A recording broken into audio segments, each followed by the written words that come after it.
Most people try to change their life by going faster. They wake up one day with a sudden sense of urgency and decide that everything has to be different immediately. They rewrite their routine, raise their standards overnight, and promise themselves that this time will be different. New habits, a new mindset, stricter discipline, new rules to follow. For a moment it feels powerful, almost convincing, as if intensity alone might be enough to carry them forward. And for a short while, it works. There is energy, there is focus, there is momentum. But then life begins to return to its normal pace. Work gets demanding, sleep becomes inconsistent, emotions fluctuate, the excitement fades, and the structure that depended on that excitement quietly collapses, not in a dramatic way, but slowly, until one day everything looks almost exactly the same as before. This cycle is not a personal failure. It is a design problem. Most change attempts rely on feeling motivated, and motivation is never stable. Real life is not lived in moments of inspiration. It is lived in ordinary, repetitive days, where energy is low and attention is scattered. If your plan cannot survive those days, it was never built to last. This video is not about changing your life quickly or impressively. It is about changing it in a way that survives boredom, stress, distraction, and low motivation. It is about building systems that continue working even when you are tired, unsure, or emotionally flat.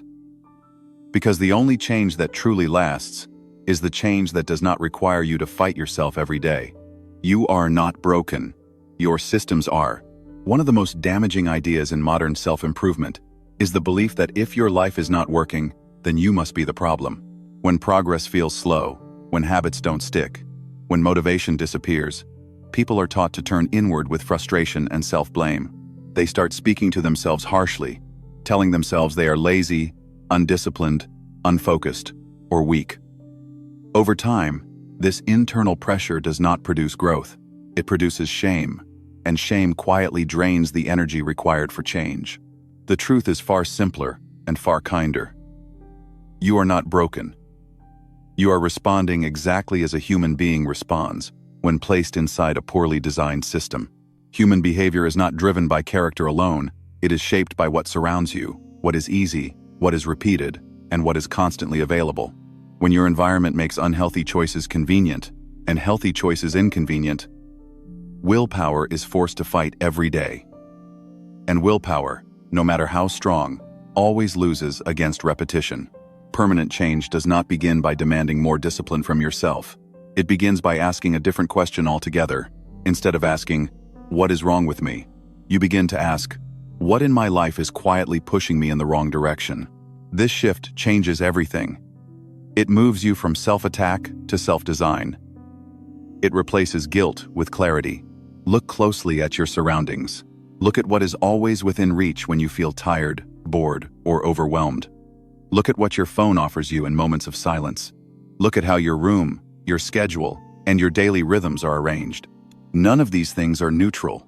They are constantly shaping your behavior, whether you notice it or not. When your environment is chaotic, your mind is forced to work harder just to stay steady. When your systems are unclear, your energy leaks without you realizing where it went. Growth becomes natural when the structure of your life supports the direction you want to move in. When the right choices are easier to make than the wrong ones, discipline becomes almost unnecessary. You stop relying on motivation because the system carries you forward even on days when you feel low, distracted, or uninspired. This is why two people with the same intentions can end up with completely different outcomes. One is fighting their environment every day, while the other is being carried by it. You do not need to transform your personality, force a new identity, or become someone unrecognizable. You do not need to punish yourself into improvement. What you need is a better setup, a life that gently nudges you in the right direction instead of constantly pulling you back. When the system is right, effort becomes lighter, consistency becomes quieter, and progress begins to feel stable rather than exhausting. This is where real, permanent change starts. Not with pressure, not with guilt, but with understanding. When you stop treating yourself as the problem and start treating your life as something that can be designed with care, growth stops feeling like a battle and starts feeling like a natural unfolding. Change the default, not the goal. Most people believe their life will change once they set a better goal. They tell themselves that once they decide clearly enough, want it badly enough, or visualize it strongly enough, their behavior will follow. But goals, by their nature, require constant remembering, constant effort, and constant self-control. And human beings do not live most of their lives in moments of high awareness. Most of life happens on autopilot, in between thoughts, in habits that repeat without permission. This is why goals alone rarely work. They depend on you being alert, motivated, and intentional at all times, which is not how real life operates. When you are tired, stressed, bored, or emotionally drained, you do not act according to your goals. You act according to your defaults. Defaults are the behaviors you fall into when you stop thinking. They are what you do when no one is watching and when effort feels expensive. If your default response to boredom is reaching for your phone, no productivity goal will survive long. If your default response to stress is avoidance, no discipline plan will last. If your default response to discomfort is distraction, growth will always remain theoretical. This is why people with good intentions often end up in the same place year after year. Their goals change, but their defaults remain untouched. Permanent change begins when you stop obsessing over what you want and start paying attention to what actually happens when your mind goes quiet. Look at the moments that repeat every day without decision. The moment you wake up, the moment you sit down, the moment you feel bored, the moment you feel overwhelmed. These moments are not neutral. They are decision points disguised as habits. When you change the default response in these moments, life begins to shift without force. If the first thing you see in the morning supports calm instead of chaos, your day unfolds differently. If the easiest thing to do when you feel bored supports movement instead of stagnation, your energy changes. If the environment around you gently guides you toward better choices, your behavior improves, even when motivation is absent. This is why the most powerful form of self-discipline is not self-control, but design. When the right action becomes the path of least resistance, you no longer need to convince yourself to do it. You simply follow what is easiest. Over time, these small, automatic actions compound into outcomes that feel intentional, even though they were never forced. You do not need bigger goals. You need better defaults. When your defaults change, your results change quietly, consistently, and permanently. Goals may inspire you for a moment, but defaults shape you every single day. Reduce before you add. When people decide to change their life, their first instinct is almost always to add more. More habits, more routines, more rules, more effort. They build long lists of things they should start doing, believing that progress comes from accumulation. But most lives are already full, already noisy, already stretched thin. Adding more on top of that does not create growth. It creates pressure. And pressure slowly turns into exhaustion. This is why so many improvement plans fail quietly. Not because the ideas were wrong, but because the person was already carrying too much. When your mental and emotional capacity is overloaded, even good habits begin to feel heavy. The problem is not a lack of ambition. The problem is a lack of space. Real change begins with subtraction. Before you ask yourself what you should add to your life, you must ask what is draining it. There are habits that consume energy without giving anything meaningful back. There are inputs that clutter the mind while pretending to be harmless. There are commitments that once made sense but now quietly pull you away from the life you are trying to build. Until these are reduced, growth remains difficult and inconsistent. Reduction creates clarity. When you remove even one unnecessary source of noise, your attention begins to settle. Your thoughts become easier to follow. Your emotions become easier to manage. You begin to notice that you have more energy, not because you slept more or tried harder, but because you stopped leaking it in places that offered no return. This process does not require dramatic cuts or extreme discipline. It begins gently. One less app that steals your focus. One less obligation that fills your schedule without purpose. One less habit that numbs discomfort instead of resolving it. Each small reduction lightens the load, and a lighter load allows movement that once felt impossible. There is a quiet confidence that comes from living with less. Fewer distractions make your intentions clearer. Fewer commitments make your time feel valuable again. Fewer inputs make your inner voice easier to hear. In this space, Consistency becomes natural because you are no longer fighting exhaustion at every step. Before adding new routines or chasing better versions of yourself, create room. Space is not emptiness. Space is what allows the right things to grow. When you reduce before you add, progress stops feeling like struggle and starts feeling like alignment. Make progress invisible. One of the most common reasons people abandon change is not because they fail, but because they expect to see proof too soon. They look for visible results, emotional highs, or external validation as confirmation that what they are doing is working. When those signs do not appear quickly, doubt creeps in, and doubt quietly erodes consistency. The truth is that the most durable forms of progress are almost always invisible in the beginning. Real change happens beneath the surface, long before it shows up in outcomes. It starts with internal shifts that are easy to miss. Your reactions become slightly slower. Your decisions become slightly calmer. The internal debates that once exhausted, you begin to soften. None of these changes are dramatic. And because they are not dramatic, people often assume nothing is happening. In reality, something far more important is taking place. Stability is forming. Visible progress creates excitement, but invisible progress creates structure. When you chase visible results too early, you begin to perform instead of build. You start measuring yourself instead of shaping yourself. This turns growth into a fragile process that depends on constant reassurance. The moment feedback disappears, so does motivation. Invisible progress protects you from this trap. When you stop needing evidence and focus only on showing up, you allow habits to settle into place without pressure. Your nervous system begins to trust the routine.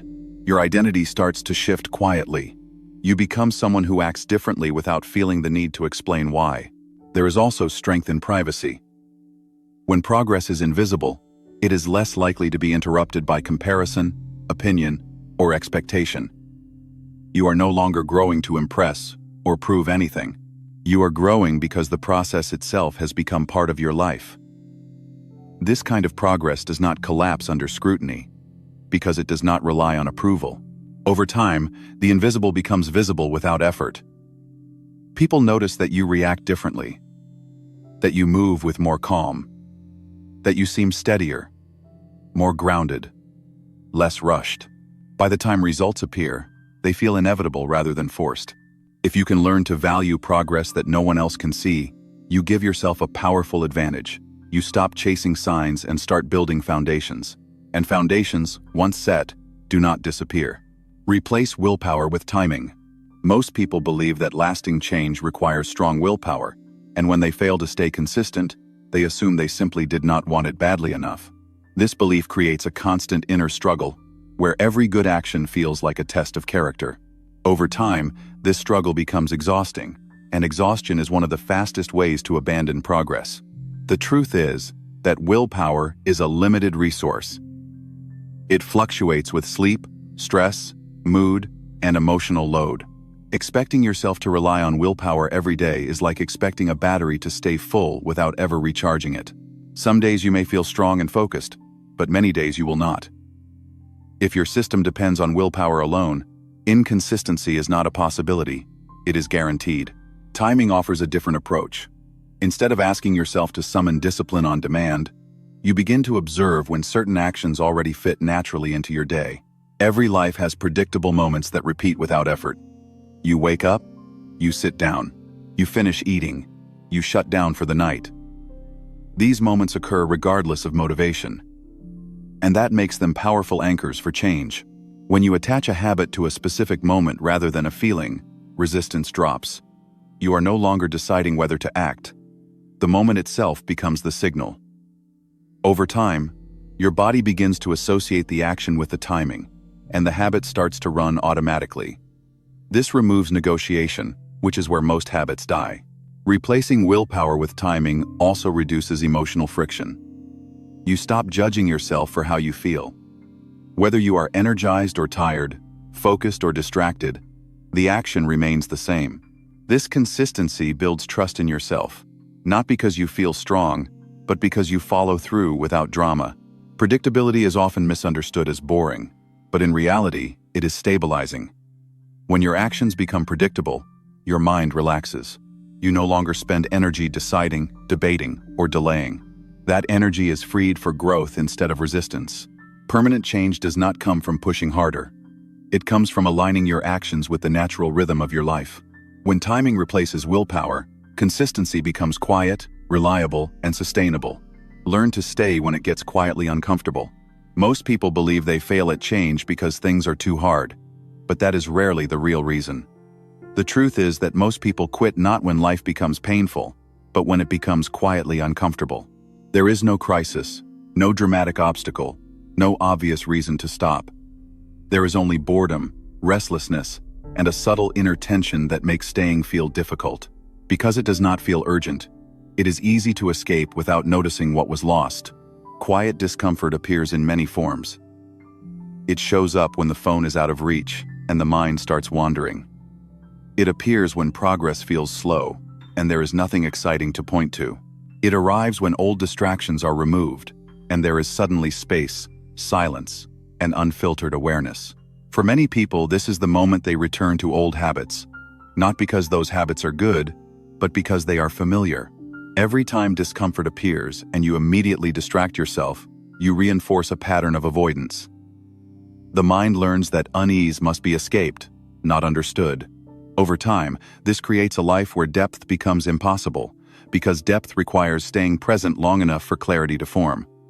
Growth slows not because effort is missing, but because presence is.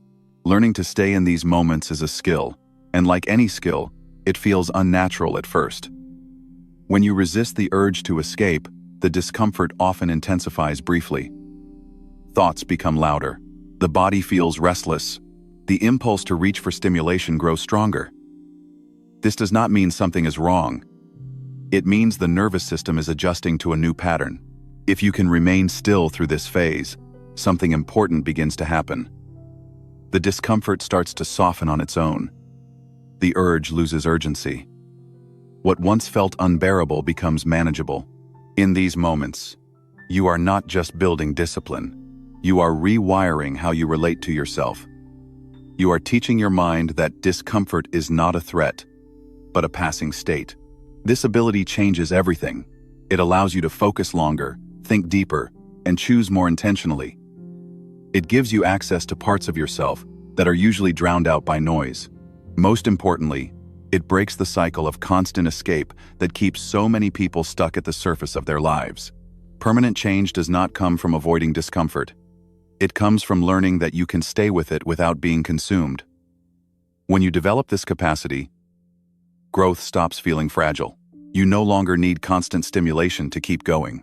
You become steady, grounded, and internally resilient. This is one of the quietest skills you will ever build, and one of the most powerful. Stop measuring yourself too early. One of the most subtle ways people sabotage their own growth is by measuring themselves before the change has had time to settle. The moment they begin something new, they start watching the results closely, counting progress, comparing outcomes, and questioning whether it is working. This constant evaluation creates tension, and tension turns a fragile habit into a stressful performance. Early change is unstable by nature. It needs protection, not inspection. When you measure too soon, you introduce judgment into a process that is still forming. Every small inconsistency begins to feel like failure, even though inconsistency is a normal part of building anything new. Instead of allowing the habit to grow roots, you keep pulling it up to see if it is growing, and in doing so, you slow its development. Measurement also invites comparison. You start looking outward, wondering how fast others are progressing, or whether you should be further along by now. This shifts your focus away from your own process and replaces patience with doubt. Doubt does not always stop action immediately, but it weakens confidence. And weakened confidence makes consistency harder to sustain. In the early stages, the only measurement that matters is presence. Did you show up today? Did you return after missing a day? Did you continue even when it felt unremarkable? These are not glamorous metrics, but they are the ones that predict long-term success. Consistency comes before optimization. Stability must exist before improvement can be refined. When you delay measurement, you give your nervous system time to adapt. The action begins to feel normal instead of forced. Resistance decreases, not because you are pushing harder, but because the behavior is becoming familiar. This is the moment when a habit stops feeling like effort and starts feeling like part of your identity. There will be a time to measure, analyze, and refine. That time comes after the habit is stable, not while it is fragile. By waiting, you preserve momentum and protect self-trust. You learn to move forward without needing constant reassurance. Permanent change requires patience in its earliest phase. When you stop measuring yourself too early, you allow growth to happen quietly, steadily, and without unnecessary pressure. Design for low-energy days. Most plans for self-improvement are built around an ideal version of you. They assume you will wake up rested, focused, and motivated, with enough emotional space to do everything right. On those days, discipline feels easy, and progress seems inevitable. The problem is that life is not lived only on good days. It is lived mostly on ordinary days, tired days, distracted days, and emotionally heavy days. If your system only works when energy is high, it is not a system, it is a wish. Real life will regularly interfere with your intentions. Sleep will be short. Stress will appear unexpectedly.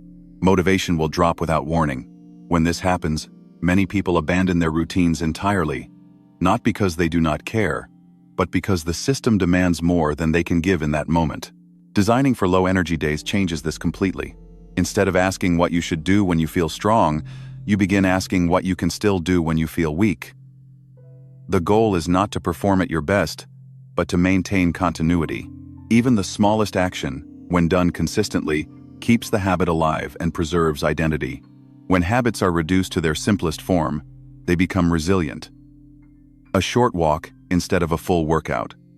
A few minutes of focus instead of a long session. A small act of order instead of a complete overhaul. These actions may feel insignificant, but they protect momentum. Momentum is fragile, and once it is broken, restarting becomes much harder than continuing at a lower intensity. Low-energy design also removes self-judgment from the process.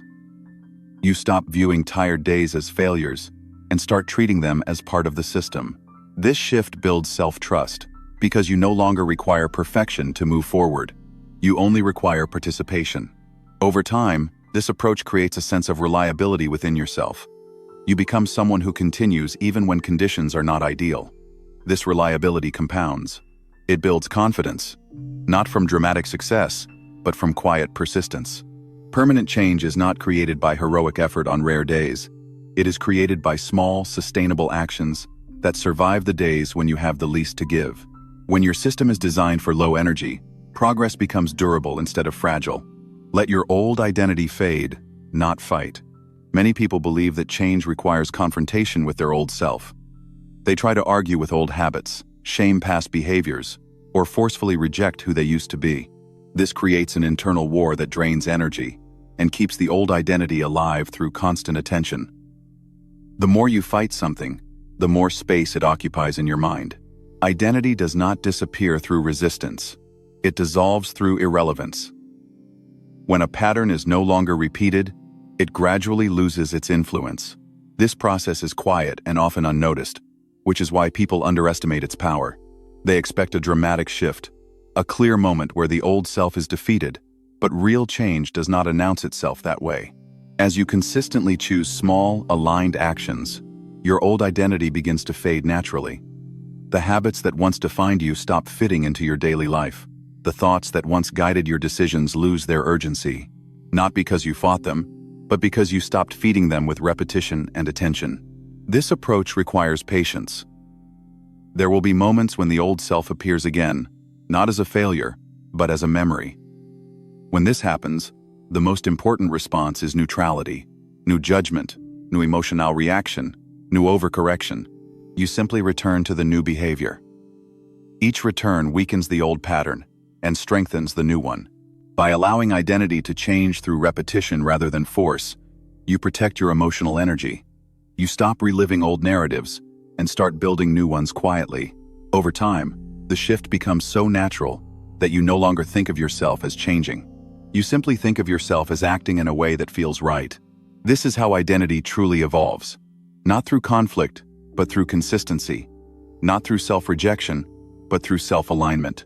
When your old identity fades without a fight, the new one takes its place without resistance, and change becomes permanent because it no longer feels like change at all.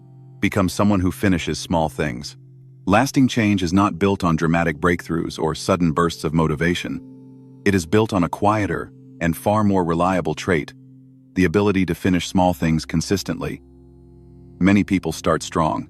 They plan big, imagine transformation, and feel inspired by possibility. But starting is easy. Finishing, especially when the task is small and unimpressive, is what reshapes a life. Finishing small things builds trust within yourself. Each time you complete a modest action, your mind receives a signal that you follow through on what you begin. Over time, this creates a sense of internal reliability. You stop doubting your own intentions because your behavior repeatedly confirms them. This self-trust becomes the foundation upon which larger changes can safely rest. Small finishes matter because they are repeatable. A short walk, a brief moment of focus, a simple act of order can be completed even on difficult days. These actions do not demand heroic effort, but they demand consistency. And consistency is what slowly changes how you see yourself. You no longer identify as someone who tries and quits. You begin to see yourself as someone who completes what is manageable. There is also psychological power in closure. Unfinished tasks create mental noise, a background tension that drains attention and energy. When you finish small things, you reduce this noise. Your mind feels lighter, clearer, and more capable of focus. This clarity reinforces the habit of completion, creating a cycle that supports continued progress. As this pattern strengthens, your capacity grows naturally. What once felt like effort becomes routine.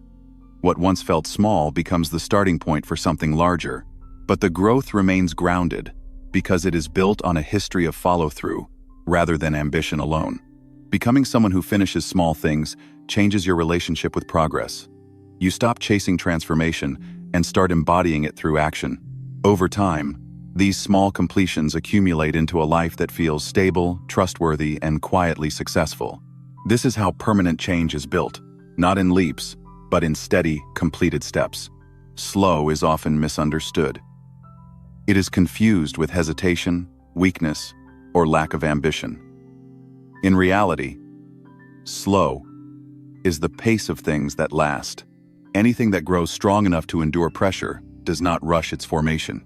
It builds quietly, layer by layer, until it no longer needs effort to exist. Fast change depends on emotion. It requires excitement, urgency, and constant reinforcement. When those emotions fade, the change collapses, leaving behind disappointment and self-doubt. Slow change does not depend on how you feel. It depends on structure, repetition, and patience. That is why it survives tired days, uncertain days, and ordinary days. When you move slowly, you give your nervous system time to adapt. You allow habits to settle into your life without resistance. You stop fighting yourself and start working with your natural rhythms. Over time, the effort fades, not because you stop trying, but because the behavior has become part of who you are. Slow change also protects you from extremes. It keeps you grounded when progress is steady and humble when results appear. You are no longer chasing transformation. You are allowing it to unfold. This creates a sense of calm, confidence, the kind that does not need validation because it is built on consistency rather than performance. One day, without realizing when it happened, you will look back and notice that the struggle feels distant. The habits you once forced now feel natural. The choices that once required effort now feel obvious. Nothing dramatic marked the moment of change, and that is precisely why it lasted. This is the real meaning of slow. It is not delay. It is durability. Change it slowly, and you will not need to change it again because it will have become part of you.